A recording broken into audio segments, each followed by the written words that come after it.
What's going on, everyone? We are back with episode 34 right here on SE Radio, the first ever Facebook Live broadcast. First off, I'm your host, Tyler Edgerton, alongside my partner, Alex Whitney. Alex, how's it going tonight? It's going good, man. Just, I'm excited. Fantastic. Well, we certainly have a lot to get to tonight, but first, it would be an understatement to say that we are excited to include the fans' interaction into our show now moving forward. With that said, you can now leave a comment on our Facebook Live feed. You can tweet us using the handle @SportingEdge1 or hit us up via text or phone call on our brand new SE radio hotline at 267-404-MYSE. It's right there on your screen. Again, that's 267-404-6973. And that's not only during the show, but also feel free to leave us a message during the week, and we will play some at the end of every episode.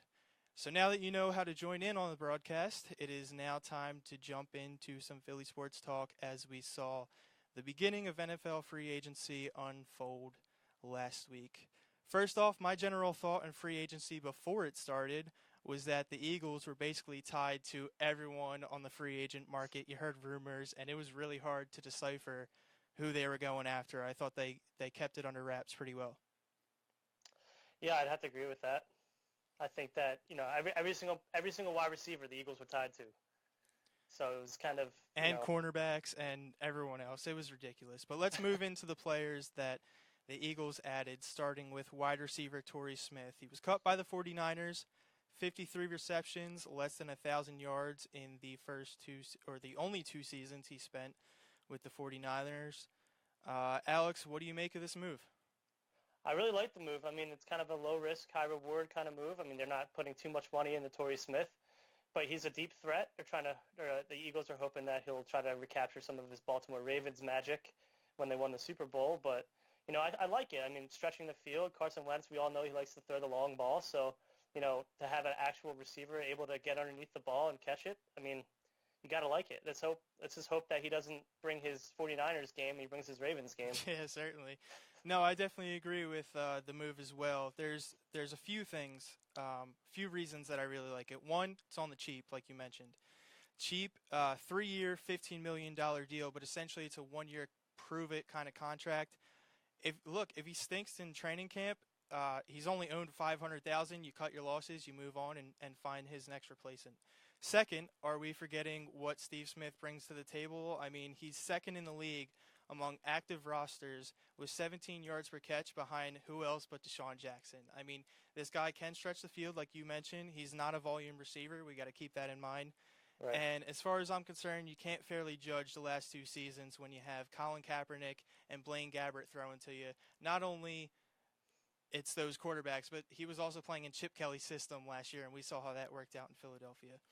He's a bit of a one-trick pony, but he also provides an element that the Eagles desperately needed last season. He needs to stretch the field, and what I really like about this move is that Carson Wentz is known for using the play action. It's his strong suit, and now you have someone who can run the long ball after the play action, go downfield, and catch the ball. Yeah, I think he pretty much has one play, and it's pretty much go straight as fast as you can. Yeah. Or maybe a little slant down the middle, So that's kind of Torrey Smith. Also from San Francisco, could you even name any kind of receiver they had? I mean, if they doubled up Torrey Smith, they have nobody else. So, he didn't really he had to play off of himself. He couldn't play off of another wide receiver, which may have hurt his numbers. Definitely. Ailing with injuries as well, too. I know he missed 4 games, I believe, either 2 years ago or last year. I'm not sure about that. But let's move into the big fish of free agency. That would be one Alshon Jeffrey. Alex, I'll let you take it over and discuss your opinion first on this signing. I mean, what's not to like? I mean, obviously he had a PED suspension last year, but other than that, and when he stays healthy, I mean, he's one of the top 25 receivers in the league. I mean, he can do it all. He can stretch the field. He can go up and make a catch. I think he's going to help in the red zone tremendously. When's the last time we had a red zone threat? I mean, it's been forever. So I like almost everything he brings. He's a near complete receiver as long as he stays healthy. No, I totally agree. Let me start off with this statement, and how's that sound for you? Imagine if Sam Bradford was never traded, Carson Wentz redshirted last year, think of where the team would be right now. Seriously, without a first round pick, we got that back thanks to Sam Bradford and the Vikings. And on top of that, we wouldn't have the top wide receiver in the market turning down long-term deals just to come play with one Carson Wentz. I think it's pretty incredible how the Eagles have moved and navigated this offseason. Yeah, there's a little bit of luck on your side when you actually are able to deal Sam Bradford and everything like that. But as far as Alshon Jeffrey goes, I went back and forth on this when the season ended. Clearly, after the production that the Eagles wide receivers brought to the table, other than Jordan Matthews and Zach Ertz, we knew we needed to get a stud wide receiver, whether that was through the draft or free agency. But, I went back and forth on this. I wanted him, and then I didn't want him because I thought he might get a little fat and lazy on a long-term deal, especially if it was more than $15 million. With our cap situation, I didn't know if the Eagles would be able to sign him. But looking at a one-year deal worth $9 million and incentives reaching 14, I think that's perfect for the Eagles. This guy, especially for Alshon Jeffrey, he gets to go out and prove that he is worth the big money. But think about this for a minute. If he has injuries once again or a bad season in general, Eagles cut him, they cut their losses, don't have to pay him long term, he's not owed anything, you move on.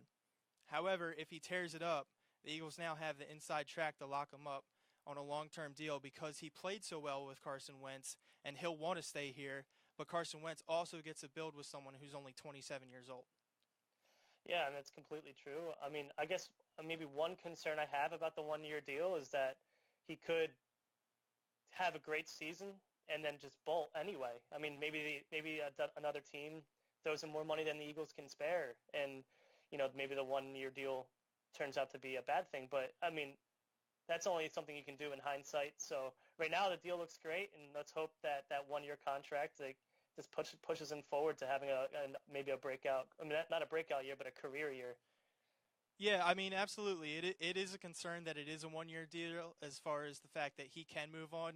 But I think if him and Carson Wentz build that chemistry, I don't think he goes anywhere. I think what will actually happen is if he's playing very well through the first 8 weeks of the season, I think the Eagles, Howie Roseman is known for this, trying to lock up people a lot sooner than before they hit the free agent market. So I think that's what will happen if it goes well in the first 8 weeks of the season. However, with his injuries that he has had as a big receiver, I do fear that, I mean, and you can't predict this, but I do fear that maybe in those first 8 games, he's out 2 games. You don't really get a read on him, and that would be the reason why he goes and pushes free agency market. Right. I mean, I could see Howie Roseman maybe not after 8 games, but maybe after 13, 14, 15 games making a decision. It's still in season, so you're still not letting him test the market, but you get almost a full season under with Jeffrey. I mean, say you sign him after 8 years or after 8 games to a long-term deal, and then he tears a hamstring or takes more peds like Lane Johnson. Let's hope that doesn't happen, but I think he'll wait a little bit later into the season. But I think the additions of him and Smith, they can play off of each other, and it's on paper it looks great. Do you think the PED situation had anything to do with, I mean, we were hearing before free agency started, he was looking at 15, 16, 17 million a year. Do you think that definitely brought down his bargain? Honestly, I think it did. I mean, the PEDs and the injuries combined, I mean, it's a risk. It's a risk to sign him long term to those kinds of numbers. But he was very remorseful, and he didn't have much going. He knew it was a contract year. I don't want to make an excuse for using PEDs, but let's hope that Pete. PEDs, sorry, yeah.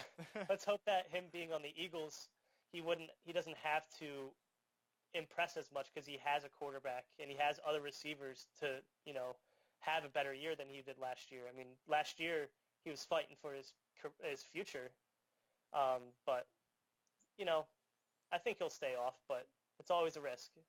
Yeah, it definitely is a risk. What do you guys all think about these moves? Feel free to climb in, whether commenting on the video or use the number on the screen to join the show.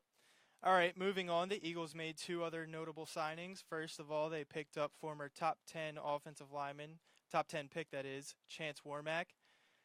Jeff Stoutland, he was the offensive line coach at Alabama. Do you think he had any type of influence in bringing Chance Warmack here from the Tennessee Titans just 4 years into his career? I think 100%. I think if Jeff Stoutland isn't here, Chance Warmack is not here. I mean, Chance Warmack even said in his press conference he wanted to come here because of Jeff Stoutland. He played his best at Alabama with Jeff Stoutland as his line coach. So, I mean, we'll go into the depth maybe a little bit later, and that it does he even play. But I think Jeff Stoutland 100% was the reason why he came here. No, I tend to agree, and I think what happened was Coach Stoutland looked at the tape of this kid and said, "Oh, I can fix this. It's footwork," or he's just not in this right position. He doesn't have his hands up, and I think he'll be able to jump in and definitely work with him. All right, it is now time to turn our attention to the second notable signing. That would be one Nicky franchise Foles. He's back, returning on a 2-year deal worth $11 million. How do you, Alex, feel about old Nicky franchise returning in Midnight Green? In my opinion, he's cheaper, better, and younger than Chase Daniel. So, to me, it's a no-brainer. He knows the offense. I mean, Doug Peterson, under the Andy Reid umbrella, he played in the Chiefs last year. He wanted to bring him back because they run a similar offense. I mean, to me, he's a better backup than Chase Daniel, and I'm actually excited. I don't know about you, but I'm excited just to have I never trusted Chase Daniel, so I feel like I could actually trust Nick Foles because we all saw the 27-2. So yeah, which was more of a mirage than anything. But no, I tend to agree. He is definitely more viable of a backup than the 5'10" Chase Daniel who can't see over anything. Right. And, of course, I mean, Foles did show some type of skill set and some type of skill at the NFL level, whereas Chase Daniel got paid $11 million to throw one pass last season. It was completed. It was completed. Yeah, I guess so. His passer rating is perfect in 2016. We'll move on. But, no, Daniel definitely served his purpose as a clipboard holder and a playbook tutor for Carson Wentz. But Wentz doesn't need that anymore. He's got a year under his belt, doesn't need to learn the playbook. I mean, they might throw in some more. But other than that, he's got the offense under wrap. Hopefully we never see Nick Foles play, but he is definitely more capable than Chase Daniel should we need him. And he knows the playbook just as much as Chase Daniel. Yeah, exactly. Think, so. Yep. Andy Reid drafted him, is that correct? That's 100% correct. And then he served as a backup in Kansas City, so he knows what's going on. Good old Nicky franchise. Oh, Nicky franchise. All right. So just to sort of wrap up the first half of our show before we head into break, I think it was pretty obvious that the Eagles fans look at this game plan by Howie Roseman and the Eagles brass and basically say, look, we need to go out and get Carson Wentz targets. That's how free agency unraveled. You got to protect them as well, so they pick up Chase Warmack. Here's a question for you, though, or more of a statement that's kind of been weighing on my mind. If you look at the Andy Reid era, it was the most successful in the Philadelphia Eagles franchise history, other than in the Super Bowl era. Let's clear that up, throw it out right now before people are yelling at me. All right, so anyway, under the Andy Reid era, great defensive teams to start, but didn't get over the hump until they helped out their franchise quarterback by getting Terrell Owens. Right. Now, I'm not saying that Alshon Jeffrey is going to be the next T.O., but I think as the seasons wear on and Jeffrey Lurie doesn't win a Super Bowl, I think the mentality is, hey, let's go back to what got us the most success that I've ever had, and that was to put weapons around our franchise quarterback. And I think just looking at that, the defenses in the 2001 and 2003 eras were great. They were memorable. But the Eagles didn't make it until the final game of the season, until they went out and got that big receiver. Hopefully that's what Alshon Jeffrey and Carson Wentz can bring moving forward. I 100% agree. I mean, it's not Todd Pinkston and James Thresh out there, so I'm okay with that. It was last season. It might have been worse. Might have been worse, yeah. All right, so now on the other side of the show, we're going to check in with our contributor, Nick Eberhardt, to get his opinion on the NCAA tournament and Nova's chances at a repeat. We'll be back in 5 minutes, but first, the SE Apparel store is now open. Go check out mysportingedge.com for some great designs with a Philly sports flavor. We want to thank you for listening to our podcast, so make sure to use the coupon code SE Radio at checkout for a 20% discount off your total purchase. We'll see you on the other side.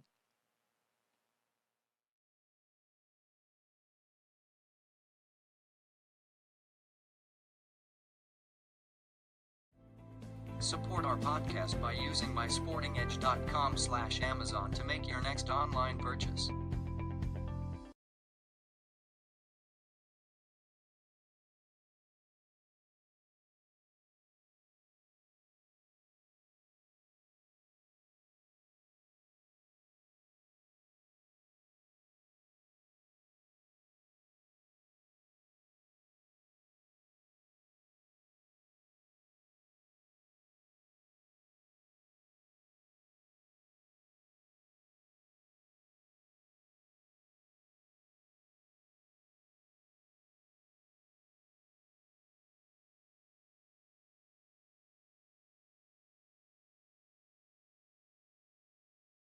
You're listening to SE Radio, brought to you by Sporting Edge, online at mysportingedge.com.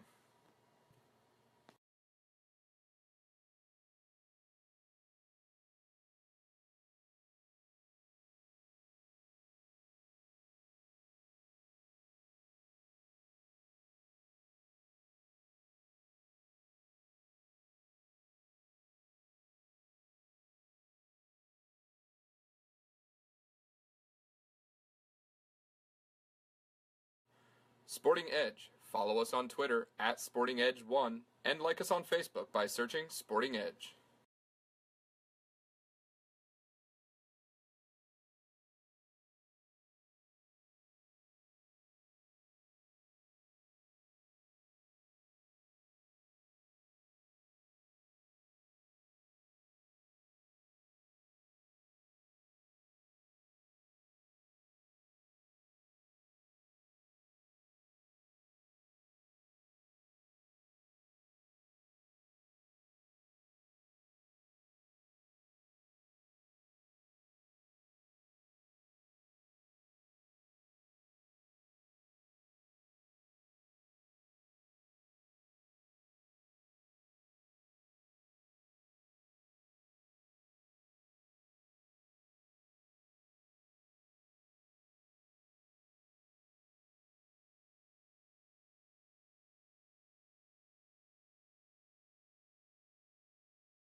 Hey guys, welcome back in, everyone, and thank you for joining us for our first ever Facebook Live broadcast. And as a reminder, you can jump in anytime at 267-404-MYSE. But right now, it's time to bring in our college basketball analyst, Nick Eberhardt from Sporting Edge. Nick, how's it going today, buddy?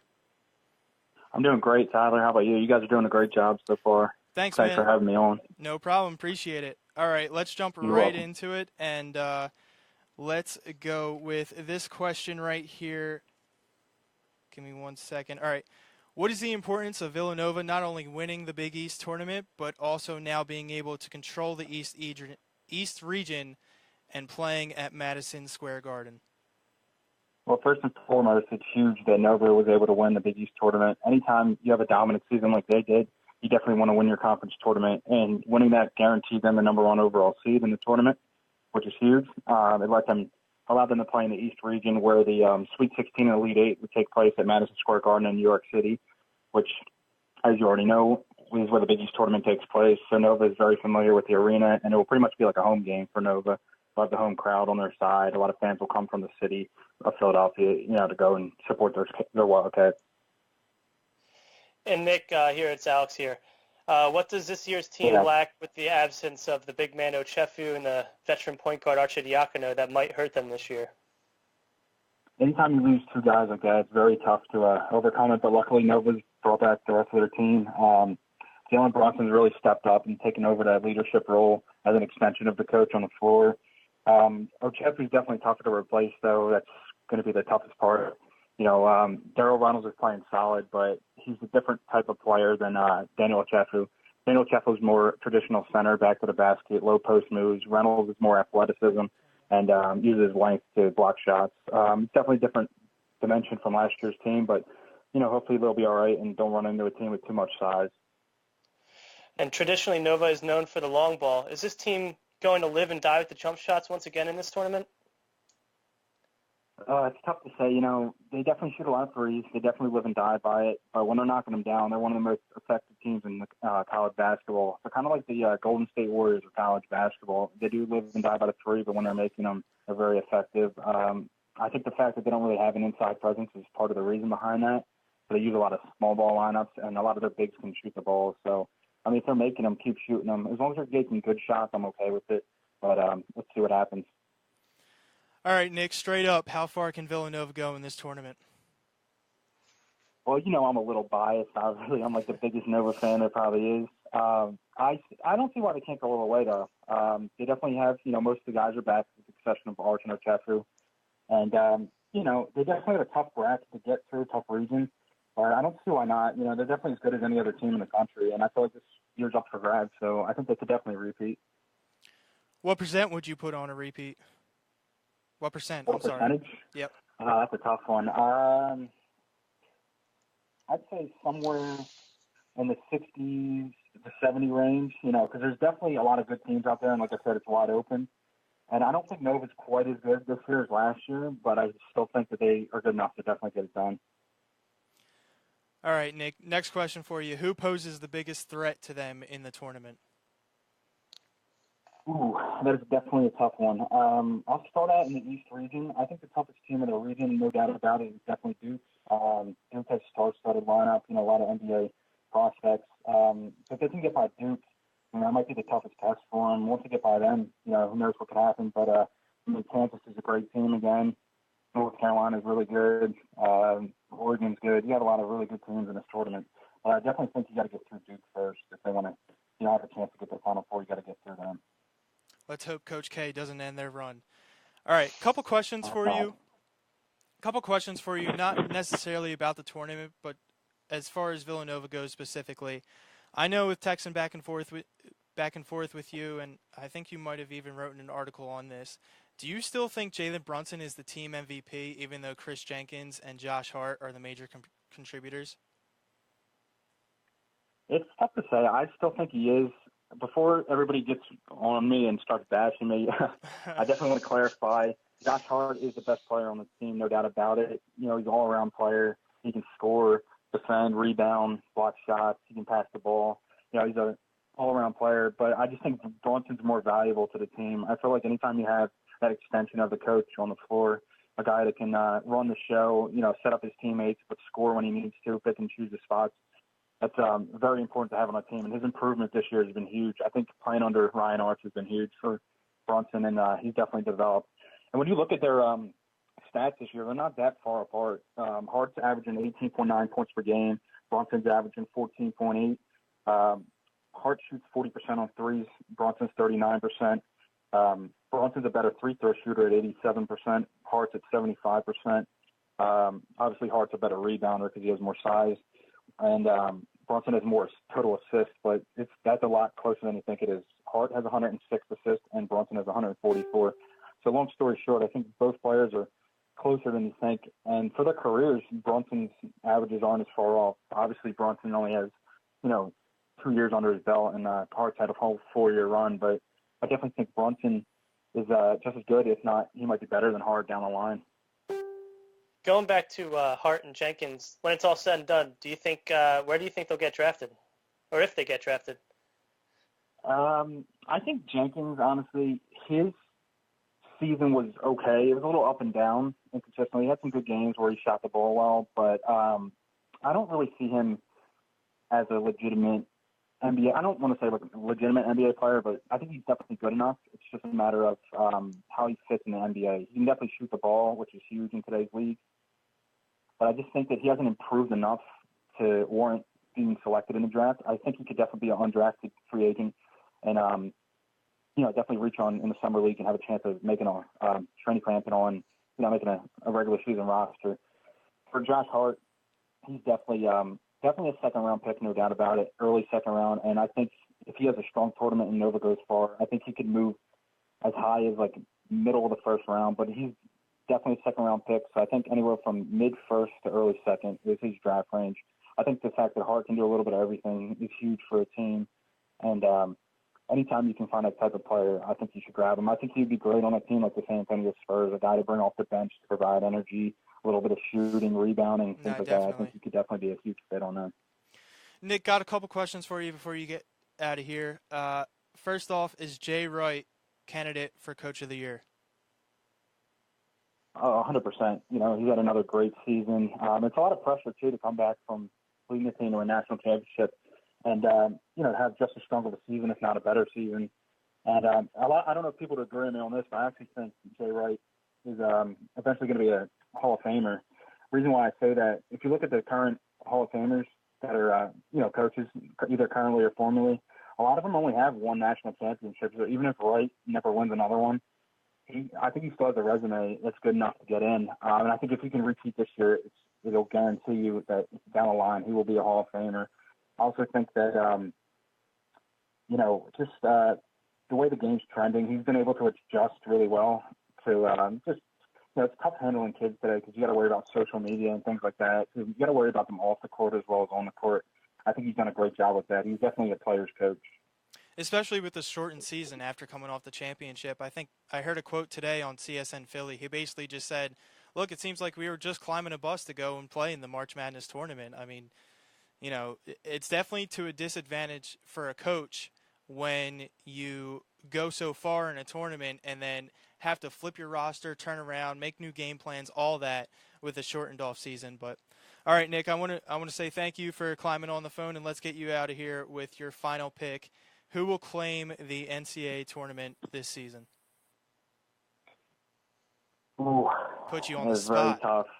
Obviously, my bias wants to say Nova, and I'm going to pick them, but I'm definitely worried. I think they got to handle some business and continue to improve throughout the tournament. I think that Nova will face off against. I think they're going to go up against Kansas this year. I really like Kansas' team. I think they have a lot of nice balance to their team. Frank Mason's a really good senior leader. I feel like him and Josh Hart are the front runners for Player of the Year. And then you have solid young guys like Josh Jackson as well. So I think it's definitely going to be a great matchup if it happens. But don't be surprised if Nova and North Carolina have another rematch. I would love to see that. That's what our producer Mason said right before we went live on the show. But all right, Nick, thank you so much for climbing on. Give us some of your time this evening. Thanks, Nick. One more thing I was going to say before I leave, though, that I actually don't do my bracket until as late as I can tonight. I like to see how the matchups play out in terms of like the first four and see who the official matchups will be for the first round. But I'm definitely going to do that tonight. Another thing I wanted to add too, you guys can join our Sporting Edge Bracket Challenge and free T-shirts on the line. But I want to thank you guys, for having me. Tyler and Alex, you did a great job. Keep up the good work. Thanks, man. I appreciate it. No problem. You're welcome. All right, so Nick alluded to that you can join our ESPN Bracket Challenge. Our group is called My Sporting Edge. Just go on there, fill out a bracket, and the winner will receive some free apparel. Let's have everyone climb in and on who they believe will win the tournament. You guys can comment on the video as we quickly discuss our favorites. Alex, who do you want to go first? Yeah, I'll go first. I'll take a shot at it. I mean, it's tough. As far as Villanova, I think it's, obviously very, very hard to repeat as champions. So I think Florida is the only team to ever do it. But I think there's actually a lot of solid teams in the ones are pretty good. I mean, Kansas is always there. Duke's always there. UNC is always there. And they're all good teams this year. And then there's teams that there's always Tom. You can never, doubt Tom Izzo. He'll maybe find a way to get into the Final Four. I don't know if it'll happen, but he's done it before. But I think you get to look at UNC. I think they have the leadership and the experience. As much as Villanova, they just didn't come out on the winning side. So I think they have a very strong chance to win this year. I'm curious to see if Gonzaga takes that next step and finally gets to the Final Four, maybe even the national championship game. But the one thing I hate about it is the national media is more of a, oh, woe is me when it comes to Gonzaga. Like, they are a good program. It's time for them to take the next step. Villanova is the same thing. Small town school, known for basketball. I want to see if Gonzaga takes that next step. All right, let me preface my my prediction with saying that I've only seen like 5 college basketball games this season. I'm really disappointed I didn't get to catch more, but all right, so here's my prediction. I think Lonzo Ball steps up and eventually becomes the number 1 pick in the draft because Markelle Fultz, who plays for Washington, they're not even in the dance. I think this is going to be a display for Lonzo Ball to take the next step, and for what it's worth, even though it's not really worth anything, I think UCLA defeats Villanova in the final game this season. Again, as Nick alluded to, you guys can go to the ESPN Bracket Challenge and join our group called My Sporting Edge. The winner will get some free apparel. But now it is time to move into our last segment of the show. That would be the Eagles' look-ahead discussion and recap of some other moves they made on during the offseason. So one that really stands out for me is shortly after the season, they fired wide receiver coach Greg Lewis, who I don't think had the talent to work with and kind of didn't get a fair shot, but I am also okay with them moving on. They did, however, bring in the experienced Mike Rowe from the LA Rams. He spent 2 seasons there, but before that, he was with the Chicago Bears organization, a 2-year span in which Alshon Jeffrey averaged 87 catches. He played in all 32 games, racked up 17 touchdowns in those 32 games, and had more than 2,500 yards receiving. So I think that is a huge addition for the Eagles this offseason. Yeah, I think Mike Rowe is, definitely more experienced than Greg Lewis is at the position, or as the coach. But obviously he worked with, you said Alshon Jeffrey before. So I think that's another reason maybe why Jeffrey came here. And, it's kind of hard with position coaches because you never really know what their effect really is. But I'm hoping that it'll be a lot better than what it was last year with Greg Lewis. No shot against Greg Lewis. I think he's a good guy, but and like you said, he didn't have the talent really to work with. But let's hope the addition of Mike Rowe really, you can actually see a difference with the wide receivers this year.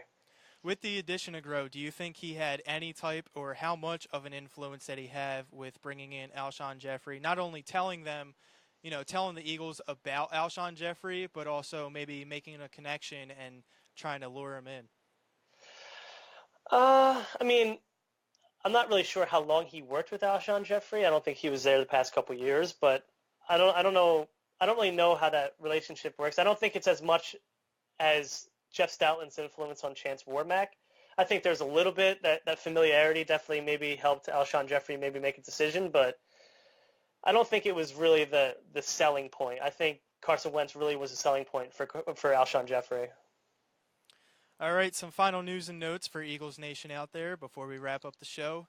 The Eagles released Connor Barwin and Chase Daniel. Chase Daniel we talked extensively about earlier when we were talking about Nicky franchise. We don't have to talk anymore about that, but it really is sad to see Connor Barwin go. He was an A-class citizen. He donated a lot of time and effort to the city of Philadelphia, more than anyone that I know in the last 2 decades that has played in the city. I just think it's a shame that he has to go, but I know he's going to do great things in the next scheme or with the next team.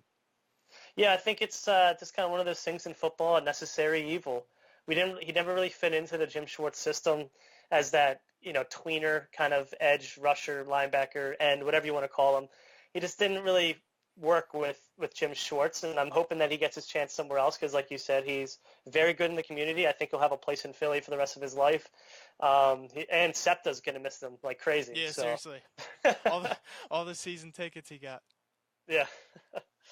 All right, so the Eagles did make, first of all, Connor Barwin is set to meet with the LA Rams, I believe, tomorrow. So we'll see how that ends up. But first of all, there's a few more things we need to cover before we close out the show. The Eagles also re-signed Stefan Wisniewski to a 3-year, $9 million deal. It has incentives that go up to $15 million. But I think this could really be a telling sign of what they're going to do with Jason Kelce, especially because they just brought in Chase Warmack. Sayamalu is obviously able to go in and play center. He did that in college. So how do you think the Eagles' offensive line kind of lines up next season? Say it again, sorry. How do you think the addition of Warmack and the new contract extension for Wisniewski, how do you think that leads up to next season? Yeah, like you said, I think it might mean the end of Jason Kelce because we have other able bodies to fill in at center who, are bigger and, maybe fit the scheme better. I think it's very interesting. I thought the Wisniewski signing was very surprising. I did not expect it. I think most fans didn't expect it because of the depth we already had. Well, perceived depth that we've had on the offensive line. But it makes you really think about Jason Kelce's future and, if you cut him, you save, a few $1 million. So I think it's a wait and see process. I mean, I think Howie Roseman said that he isn't sold on letting Kelce go. Obviously, he's not going to say we're going to cut him, but it definitely, poses those questions of what we're going to do. Got to try and keep his trade value up as much as you can, exactly. Even though you're making moves around, basically telling the NFL that he's not really in the plans long term. Right. All right, just a few more things. The special team standout, Najee Good, got a 1-year deal for a little over $1 million. Really doesn't hurt or help. I think on special teams, he is definitely a contributor.